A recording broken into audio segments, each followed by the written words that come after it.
Olá a todos, bem-vindos a mais uma aula da disciplina de Teorias da Administração, curso de Administração Pública da Universidade Federal de Mato Grosso do Sul, modalidade à distância, polos de São Gabriel do Oeste e Campo Grande.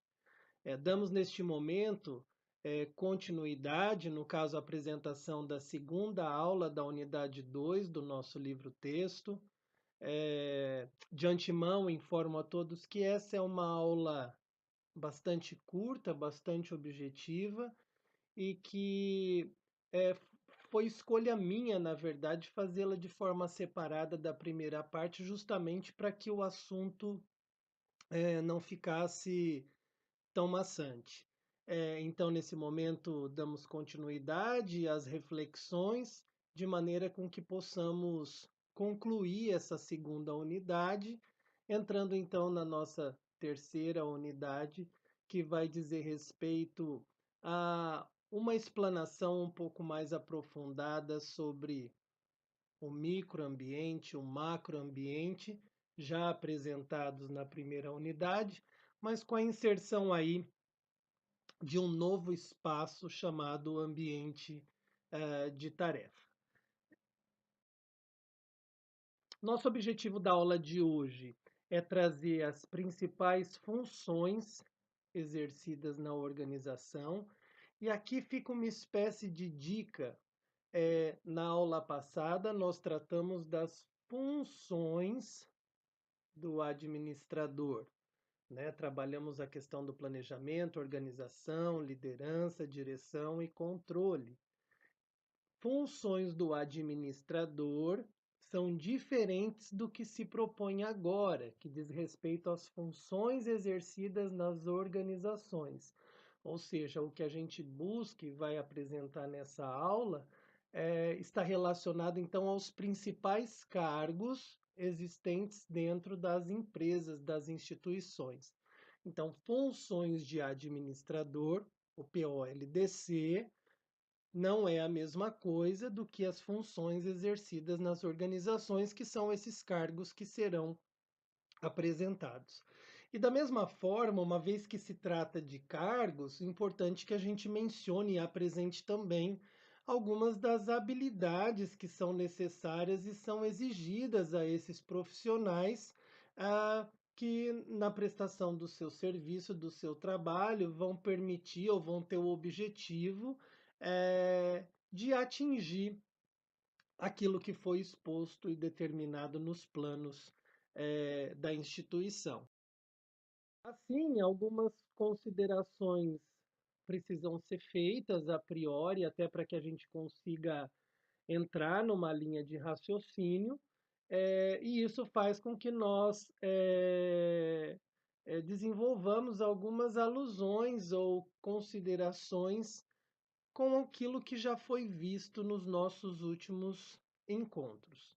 Então, como primeiro tópico, nós já apresentamos as funções do administrador, então foi tratado do planejar, do organizar, do liderar, do dirigir e do controlar.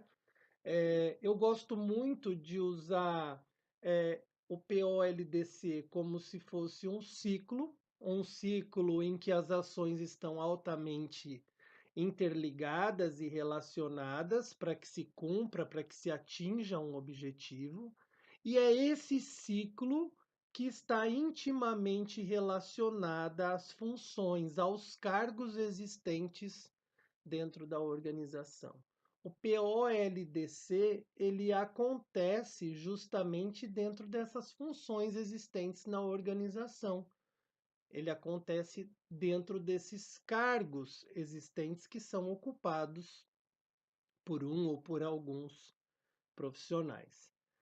Da mesma forma, na nossa última aula, nós apresentamos os níveis existentes na organização.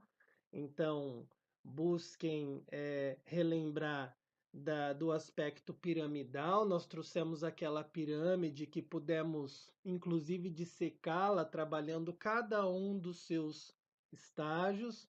Lembrando do cume da pirâmide, representado pelo nível estratégico, então é um grupo bastante restrito de profissionais, de funcionários, cuja função é justamente analisar o ambiente externo e o próprio ambiente interno da organização, traduzindo uma série de questões de forma bastante holística, generalística, num longo prazo, e passando essas informações para o nível tático, que é o nível intermediário, já caracterizado por um grupo maior de profissionais que são responsáveis pela definição de planos e programas, ou seja, a partir do desdobramento das definições estratégias, que eles vão conseguir desenvolver algum tipo de programa e plano de ação que vai ser desenvolvido então pela base da pirâmide, denominado nível operacional. Um número maior de profissionais e com atividades bastante focais, de curto prazo, e que são os executores que executam as ações.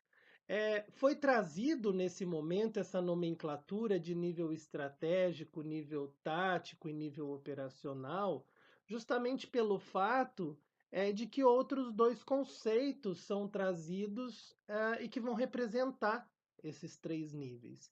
De um lado, nós trazemos o conceito de administradores gerais, e os administradores gerais são aqueles profissionais que atuam em nível estratégico, então o diretor de uma empresa, mesmo um prefeito, um presidente da república, embora a terminologia administradores gerais, ela na própria literatura é muito relacionada com organizações de pequeno porte, geralmente. Mas a relação é nível estratégico, administradores gerais. E depois os administradores funcionais, aqueles que administram os recursos e criam os planos de ação, ele vai corresponder a esse nível tático, esse nível intermediário que vai justamente gerir aqueles que vão executar as ações. Nós temos como maior objetivo de toda essa estrutura de administradores gerais, administradores funcionais, ou mesmo profissionais ou funcionários que atuam no nível estratégico, tático, operacional, sempre buscar atingir os objetivos e metas impostas pela organização por meio da criação de um bem ou produto, ou mesmo a prestação de um serviço que é tão inerente à área da administração pública, gerando lucro, e essa é uma condição característica da organização privada, não existe essa preocupação da geração de lucro no âmbito público e no terceiro setor, e a própria manutenção sustentável da organização. A busca pela sustentação a longo prazo, para que aquela organização se mantenha em pleno funcionamento. Lá no final da disciplina, a gente vai poder trabalhar um pouquinho sobre a realidade das organizações, né? Perante essa dinâmica de mercado que a gente vive por uma série de pressões externas e internas que atuam e influenciam a organização, e aí a gente vai poder discutir com um pouquinho maior de profundidade essas ações, esses estudos que são necessários no âmbito organizacional para que ela busque a sua sustentabilidade. A priori fica essa leve menção, sabendo que lá no final, possivelmente na última unidade do nosso livro-texto, a gente consiga tirar um tempo específico para discutir essa sustentabilidade no âmbito organizacional. Então, se foi apresentado no nosso último encontro esse aspecto piramidal, os níveis estratégico, tático e operacional, agora, nesse momento denominado por administradores gerais e funcionais, é que optei por trazer uma imagem disponibilizada no próprio livro de vocês, no livro texto do Trigueiro, que de alguma forma representa essas duas, esses dois âmbitos, o geral e o funcional. Vejam que nós temos esse organograma institucional, coroado pelo presidente, pelo diretor da instituição, e é a ele que cabe a nomenclatura administrador geral. Ele cuida da gestão totalitária da empresa. Ele é o grande responsável pela articulação de informações e pelo andamento das ações e processos que vão gerar o resultado, o output, o resultado final esperado.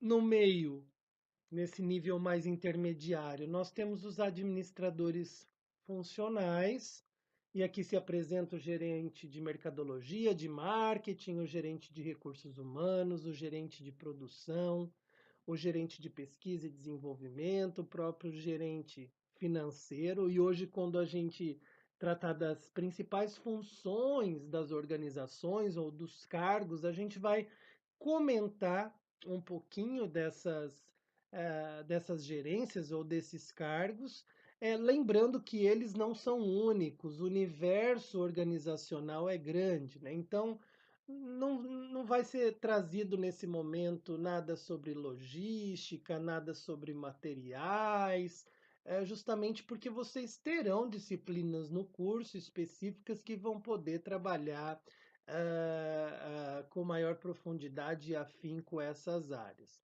Então, o administrador geral, representado pelo presidente, pelo diretor, os administradores funcionais que cuidam das ações e planejamentos, ou seja, recebem da presidência todas aquelas informações captadas e traduzidas e, de certa forma, mastigadas sobre o ambiente interno e externo, e dentro de seus setores e departamentos é que eles desenvolvem planos de ação, projetos, que vão ser então executados pela base da pirâmide, pelos seus empregados, pelos seus funcionários, no intento de se atingir ao objetivo esperado por cada um desses setores. Todos os setores têm os seus objetivos e a soma desses objetivos ela vai culminar justamente no objetivo maior, que é a prestação de um serviço, a consecução ou a criação de um bem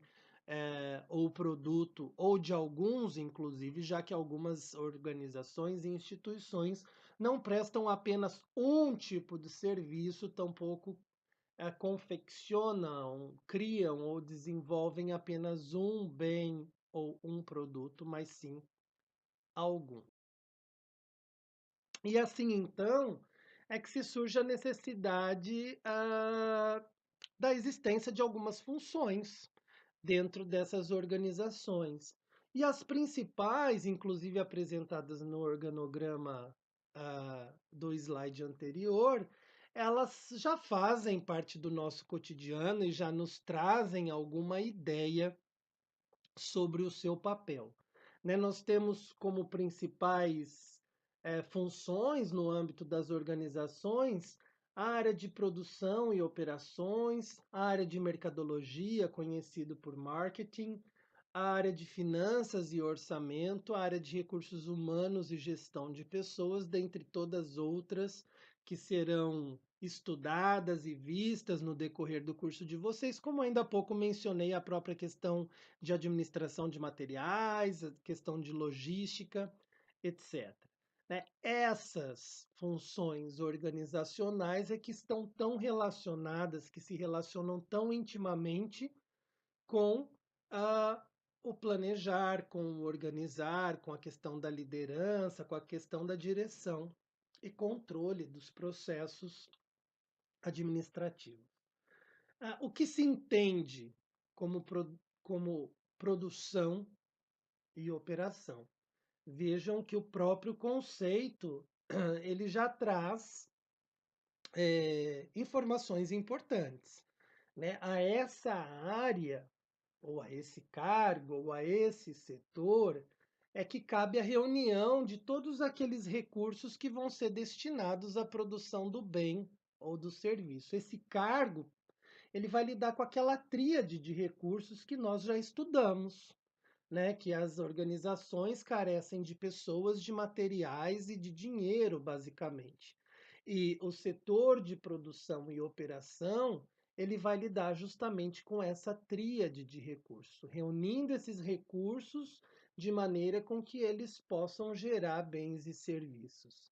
O gerente de produção, então, ele vai gerenciar esses recursos, essa tríade, em especial aqueles recursos hoje que são considerados escassos, os recursos humanos e principalmente os tecnológicos e informacionais.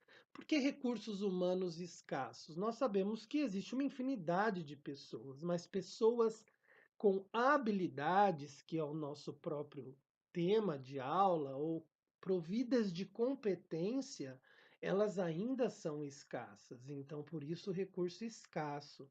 E a questão tecnológica e informacional é atribuída ao fato de que faz muito pouco tempo, cronologicamente falando, em que a gente foi apresentada essa realidade tecnológica e muitas vezes até virtual. Então, da mesma forma, nós ainda, numa realidade brasileira, não temos o amplo domínio das tecnologias, e penso que temos aprendido isso de forma até bastante rápida e ainda são restritos aqueles profissionais que já tenham um entendimento dessa área, né? Então, a partir dessa gestão dessa tríade de recursos ou desses recursos escassos, é que o setor de produção e operação vai buscar atender aquilo que o cliente deseja, no valor que o tempo deseja, com a qualidade que o cliente deseja e no tempo que ele espera. E hoje, dentro desse setor de produção e operações, é bastante claro que o foco dado hoje é muito maior na questão do serviço do que propriamente na produção de bens tangíveis. Hoje, o cliente que busca uma empresa, seja ela privada, seja ela pública ou seja ela uma organização pública ou mesmo do terceiro setor, ele já é provido de uma série de conhecimentos, né? A vivência nos propicia conhecimento. E a prestação de um serviço de qualidade, isso seja na área da saúde, da educação, do transporte, enfim, é uma exigência, já é esperado. O conceito de qualidade, ou um parâmetro de qualidade, parâmetro talvez seja a palavra ideal, ela já faz parte desse imaginário coletivo das pessoas. Então, a área de produção e operação, ela é uma função bastante importante no âmbito das organizações, independentemente de sua natureza, se privada, pública ou do terceiro setor. É, uma segunda área, e essa talvez aquela que nós temos uma proximidade maior, pelo menos do conceito, é nominada de marketing, ou vocês vão também encontrar o termo mercadologia, o estudo do mercado, aquela que cuida em atender aos anseios do mercado. Assim, o seu objetivo é justamente trabalhar na criação e na comunicação e entrega de valor ao cliente. Entrega de valor, seja no bem ou produto, ou seja no serviço recebido por ele. E nessa função mercadológica ou de marketing, é que a gente, no âmbito das organizações, vai lidar muito com mix de marketing ou composto de marketing, ou os 4 Ps, como são vulgarmente, entre aspas, falando, conhecidos. Né? A questão do preço, qual o melhor preço a ser vendido? E essa questão do preço, ela não cabe à realidade das organizações públicas e do terceiro setor, mas no composto de marketing é um dos elementos. Qual que é o melhor preço?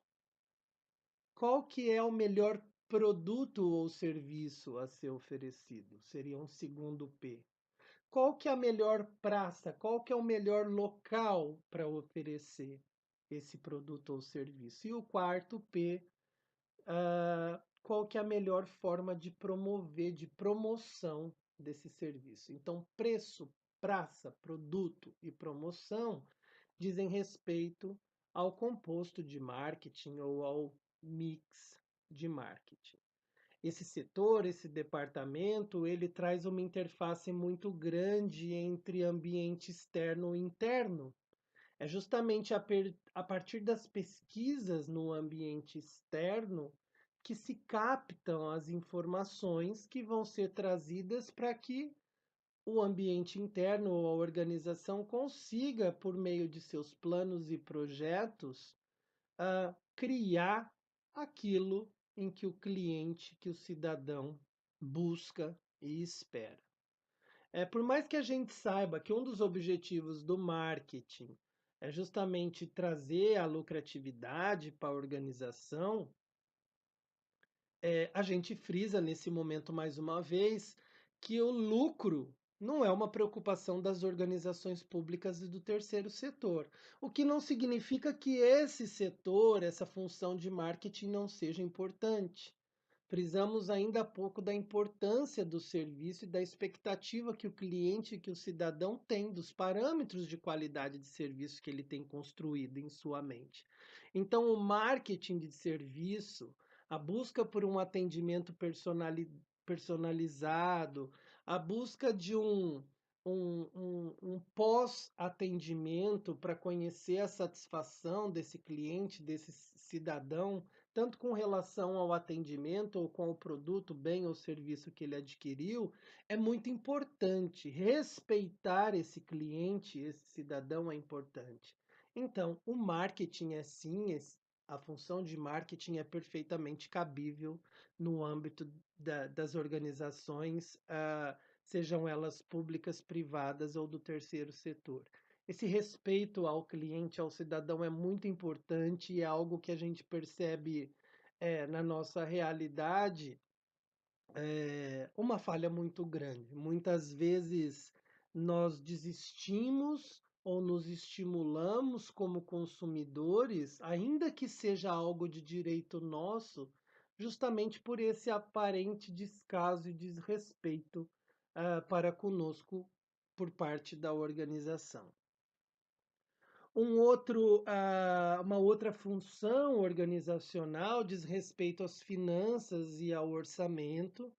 Essa sabemos do que trata, mas sabemos também da dificuldade que é lidar com esse tipo de recurso, e daí o administrador acaba tendo um apoio e um trabalho muito próximo com os profissionais da contabilidade também, porque o objetivo maior dela é proteger o dinheiro, o recurso financeiro dessa organização, manter esse recurso e manter a sua utilização de forma bastante eficaz.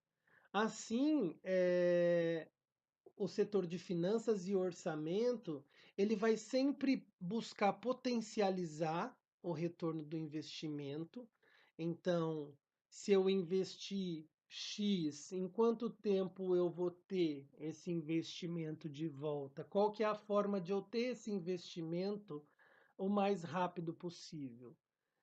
Um outro objetivo é manter o grau de liquidez para a própria manutenção da organização. Então, embora eu tenha investido e preciso ter esse retorno, eu também preciso ter na minha organização um certo grau de liquidez, uma certa quantia para que eu possa movimentar essa organização, para que eu possa mantê-la viva. E por fim, um outro objetivo seria a criação de todos aqueles relatórios que vão classificar e vão quantificar as contas da empresa. A saber, o balanço patrimonial, a demonstração dos resultados do exercício, conhecido por DRE, e a demonstração do fluxo de caixa. Assuntos que também, no decorrer do curso, vocês terão a oportunidade de trabalhar. Mas como balanço patrimonial, a gente pode dizer que ele trata de uma demonstração que vai apresentar a situação contábil, a situação financeira e a situação econômica da organização em questão. A demonstração dos resultados de exercício, ou DRE, ele vai representar uma demonstração do resultado líquido da empresa a partir do confronto entre situação contábil, financeira e econômica. E o demonstrativo do fluxo de caixa, ele vai apresentar quais foram as entradas e saídas do caixa da organização, da empresa, durante o exercício ou durante o ano. Esse demonstrativo de fluxo de caixa é muito importante que ele esteja incluído no balanço patrimonial da organização. E uma outra função, neste momento a última delas, lembrando que essas são apenas as quatro importantes a priori, mas que existem outras, é denominada de recursos humanos e gestão de pessoas. Uma área bastante importante dentro das organizações, já que as organizações sobrevivem em especial e também pela existência de elementos, de pessoas, de indivíduos, que junto dos recursos materiais e financeiros vão fazer a organização ter seu funcionamento pleno, ou pelo menos na busca por um funcionamento pleno. Ah, o Departamento de Recursos Humanos e Gestão de Pessoas, ele tem a responsabilidade de encontrar e de atrair e de reter as pessoas que a organização necessita. Então, toda a questão de recrutamento que vocês vão estudar à frente, seja ele interno ou externo, ou seja um recrutamento misto, processo de contratação ou como atrair pessoas para que elas queiram trabalhar e fazer parte da equipe da organização, e em especial como mantê-las satisfeitas nessa organização. Então essa função, esse setor, esse departamento, ele vai sempre priorizar as habilidades nesse processo de busca e de atração desse possível funcionário, vai também desenvolver habilidades nele enquanto ele já for parte da equipe, vai cuidar do clima organizacional, ou seja, gerindo conflitos. Nós sabemos que a realidade das organizações é bastante complexa, em especial daquelas organizações de grande porte, de uma grande departamentalização, e a gente mais à frente na nossa disciplina vai poder apresentar os tipos de departamentalização, e é complexa também naquelas menores, em especial aquelas de cunho familiar, até pelo fato de que muitas vezes aquele administrador geral ou diretor, que é o pai da família, muitas vezes ele não teve estudo e a visão que ele tem de gestão pode talvez ser um pouco equivocada. Então, a questão do cuidar do clima organizacional e de gerir os conflitos é um papel também inerente à área de recursos humanos e gestão de pessoas. E aí que existe essa relação muito importante do administrador, muitas vezes auxiliado por um psicólogo, né? Nós sabemos que uma das especializações da área da psicologia é justamente a psicologia organizacional. É o psicólogo, muitas vezes, aquele profissional habilitado para aplicação de testes específicos ou para discutir e lidar e auxiliar as pessoas dentro de suas realidades de problema. E como ao administrador isso não é permitido e não cabe à sua área de atuação, muitas vezes esse profissional psicólogo ele vai fazer parte então da equipe da organização.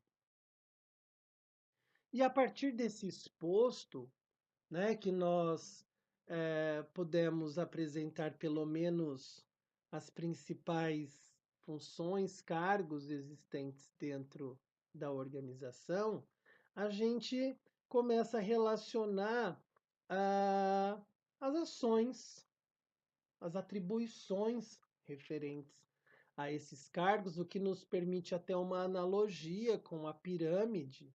E a gente tem nesse quadro amarelo presente que nesse universo da organização são desenvolvidas análise do ambiente interno e do ambiente externo. Então, do ambiente externo, entender sobre economia, política, cultura, natureza, o que isso vai influenciar a organização e como que a organização influencia esse macroambiente, pesquisas e sondagens de parceiros e concorrentes, buscar entender quem é o fornecedor ou quem são os fornecedores, quem é o cliente da organização ou o cidadão que consome o serviço, diagnóstico de problemas, mensurar objetivos e ações, trabalhar com ações inovadoras, ah, inserir-se ou inteirar-se sobre a questão de informação. Essas são todas ações que acontecem nas instituições em menor ou maior grau em cada um daqueles níveis, tático, operacional ou estratégico. E já que essas ações acontecem dentro desses três níveis da pirâmide, é muito importante que algumas habilidades façam parte do ser do indivíduo que trabalha nessa organização, que façam parte que às vezes sejam até desenvolvidas. E aí também que trazemos esse quadro disponibilizado também no material, no livro texto de vocês, que apresenta as três principais habilidades do profissional da administração, representada pelas habilidades técnicas, pelas habilidades humanas ou interpessoais e pelas habilidades conceituais, muitas vezes também denominadas intelectuais, representadas a partir dos três níveis da pirâmide. O nível estratégico, da alta direção, ou dos administradores gerais, ou do institucional da organização, ou do nível intermediário, dos administradores funcionais, representado pela gerência, e por aqueles que trabalham como executores nos níveis operacionais. Essas três habilidades, técnica ou técnicas humanas e conceituais, elas sempre vão estar presentes nos três níveis: direção, gerência e operação, porém em maior ou menor grau. Iniciemos pelas habilidades humanas ou interpessoais. Vejam no material apresentado que ela é a que tem basicamente ou que é representada de forma igual nos três níveis. A interpessoalidade, o saber conviver, o entender o próximo, o trabalhar em equipe, a convivência humana. Independente, o respeito ao próximo, independentemente de você representar um elemento da alta direção ou do nível intermediário tático, aqueles que recebem as informações da alta direção e que vão planejar ações para aqueles que vão executá-las na base da pirâmide, a relação interpessoal deve ser uma constante. Conviver, ter um bom relacionamento, respeitar, aceitar a ajuda e também oferecer ajuda, refletir, discutir, contribuir, tudo em prol de um objetivo máximo da organização, que é a prestação daquele ou daqueles serviços ou a construção de um bem e serviço ou de alguns bens e serviços. As habilidades técnicas que dizem respeito ao saber fazer, elas já estão em maior número naqueles executores, no nível operacional, e ela também faz parte do nível intermediário, do nível tático. Se é o nível tático que vai criar os planos de ação para que a base da pirâmide possa executar, esse nível tático precisa saber como se executa, embora ele não execute. Então, por isso que nós temos no menor quantitativo as habilidades técnicas no nível intermediário. E ela também atinge a alta direção, embora não apresentada nesse quadro, mas já num número bastante pequeno. Por quê? Porque o objetivo da alta direção é trabalhar com as habilidades conceituais. Ela vai entender a empresa como um todo, mas o grande objetivo dela é justamente analisar esse ambiente interno, externo, traduzir o mercado, traduzir as influências econômicas, políticas, culturais, naturais, que vêm de fora para a empresa, organizá-las em longo prazo, de uma forma mais generalista, para que o nível intermediário, então, possa se ocupar dos planos de ação que vão ser executadas pelo pessoal do operacional. Então, as três habilidades, ainda que não mostradas nesse gráfico, elas atingem a alta direção, a gerência e o operacional, mas o gráfico tenta enfatizar a proporção em que elas atingem um nível em detrimento de outro. E é bastante claro que as habilidades interpessoais e humanas, elas representam de forma equitativa, de forma igualitária todos os níveis. Já as conceituais ou intelectuais, como a gente encontra em alguns materiais, que é essa capacidade de análise de ambiente interno e externo, ela é bastante restrita à ponta da pirâmide, ao nível hierárquico mais elevado, e as capacidades técnicas e operacionais bastante restrita a essa base da pirâmide que diz respeito aos executores. Né? Então, a gente consegue, nesse momento, relacionar essas principais ações expostas no quadro amarelo com esse gráfico de habilidades e com a pirâmide, que não está presente aqui, mas que ela é bastante fácil de ser relembrada, até pelo fato de que ainda há pouco, no nosso último encontro, ela foi apresentada e discutida. E aqui é que se finda a unidade 2 do nosso livro-texto. Tivemos a oportunidade, nesse momento, de apresentar as principais funções exercidas nas organizações, então, os cargos, os setores e o papel, pelo menos dos principais, produção e operação, marketing, finanças e a própria gestão de pessoas e pudemos apresentar e refletir um pouquinho sobre as principais habilidades dos administradores. E fica o meu convite para vocês, que dentro das organizações que vocês trabalham, sejam elas públicas, privadas ou mesmo do terceiro setor, que a gente consiga esboçar na nossa mente se essas habilidades elas realmente se fazem presentes nesses níveis e se nessa proporção ah, apresentada pela teoria, né? Se o que a teoria propõe realmente se faz valer dentro das organizações em que nos inserimos.